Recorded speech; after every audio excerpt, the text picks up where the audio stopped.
नमस्कार, स्वागत एक और छोटी सी और अच्छी सी खबर लेकर आया हूँ आपके लिए।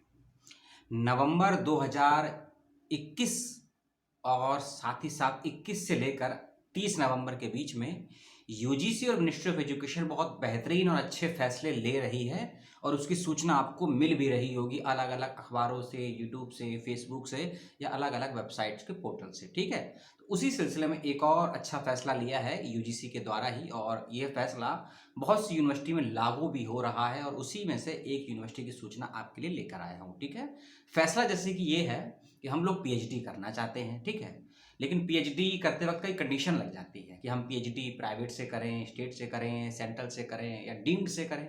और एक और इसमें सवाल उठ जाता है कि क्या हम पीएचडी डिस्टेंस मोड से भी कर सकते हैं या फिर रेगुलर यूनिवर्सिटी से क्या डिस्टेंस मोड से पीएचडी कर सकते हैं या फिर डिस्टेंस मोड वाली यूनिवर्सिटी से क्या रेगुलर माध्यम से पीएचडी कर सकते हैं। तो इन्हीं कुछ सवालों को लेकर यूजीसी बहुत अच्छे से फैसले ले रही है।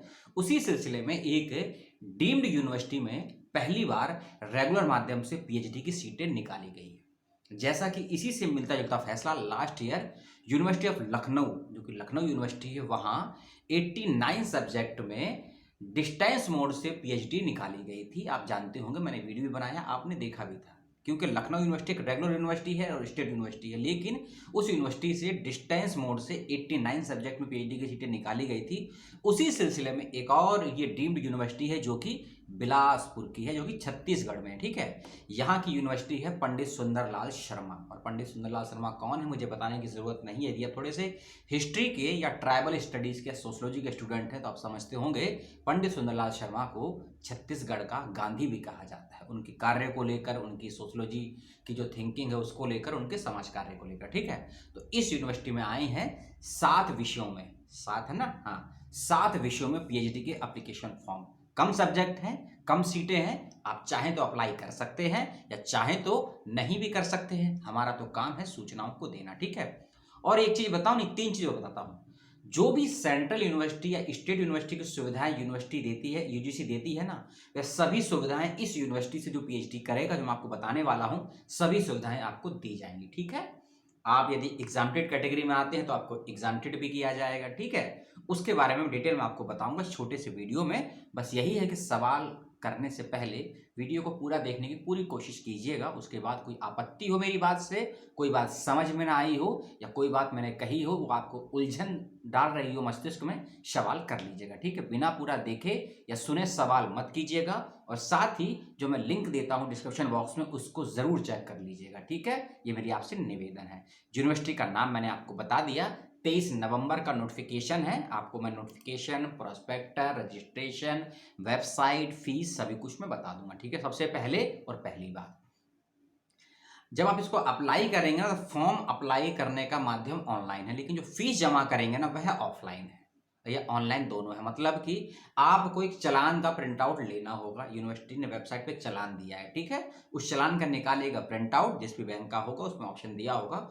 उसको चालान निकालने के बाद आपको बैंक में जाना है, जिस बैंक का होगा वहां आपको फीस को सबमिट करना है और वहां से आपको फीस स्लिप की कॉपी मिलेगी चालान सबमिट करने की। और उस चालान का number, draft number, transaction number आपको एप्लीकेशन फॉर्म में फिलअप करना होगा। ठीक है, तो इसका मतलब क्या हुआ, पहले आपको रजिस्ट्रेशन फीस जमा करनी है, उसके बाद आप फॉर्म को फिलअप कर पाएंगे। ठीक है, 7 सब्जेक्ट कौन कौन से हैं, पहले मैं आपको सब्जेक्ट बता देता हूं, उसके बाद सीटें, फिर एंट्रेंस, सिलेबस, सब कुछ मैं आपको बताऊंगा। ठीक है, ये 7 सब्जेक्ट हैं, commerce, sociology, psychology, management, Hindi, education और library and information science. Hindi में इसको बोलते हैं वाणिज्य, समाजशास्त्र, मनोविज्ञान, प्रबंधन, शिक्षा, हिंदी और ग्रंथालय एवं सूचना विज्ञान, यानी कि लाइब्रेरी इंफॉर्मेशन साइंस। ठीक है, इन सब्जेक्ट में आई हैं पीएचडी के लिए सीटें।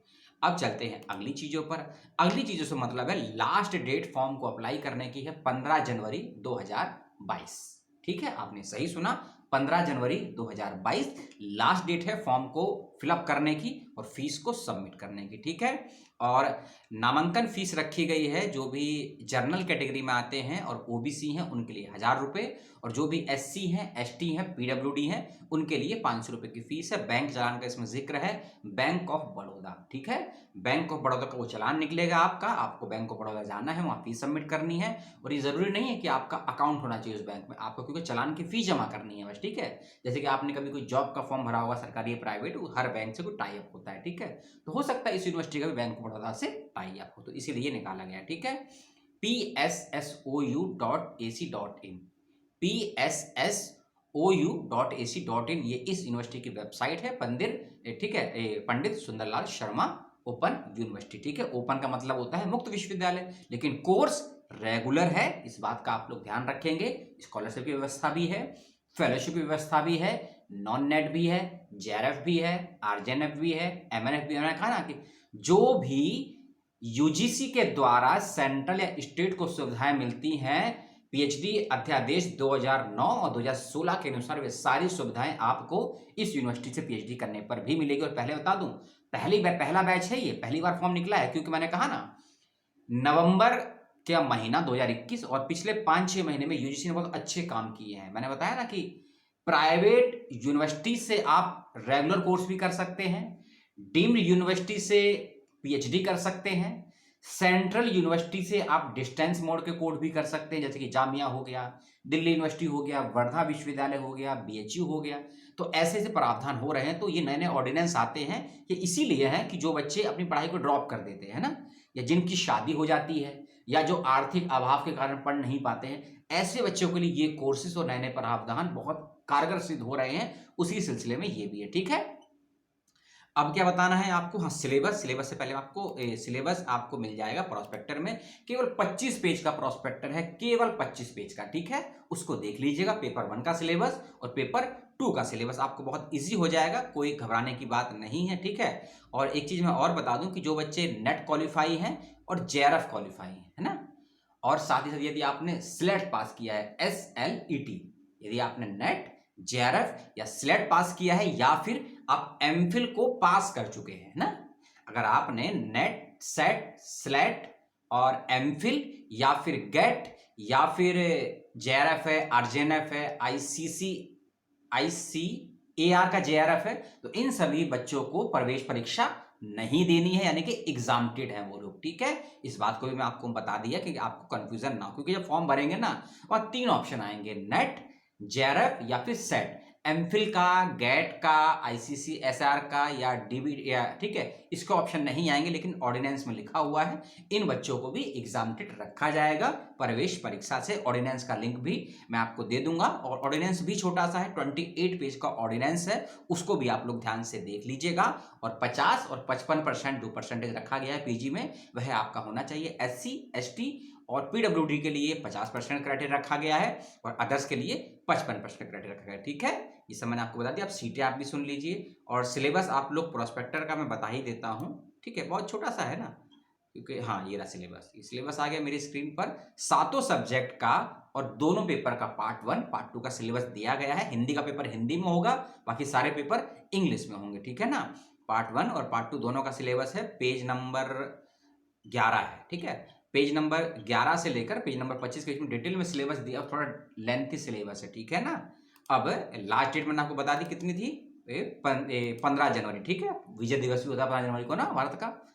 तो सीटें हैं इसमें 7 सब्जेक्ट में बता देता हूं आपको, गलती ना हो जाए गलती से।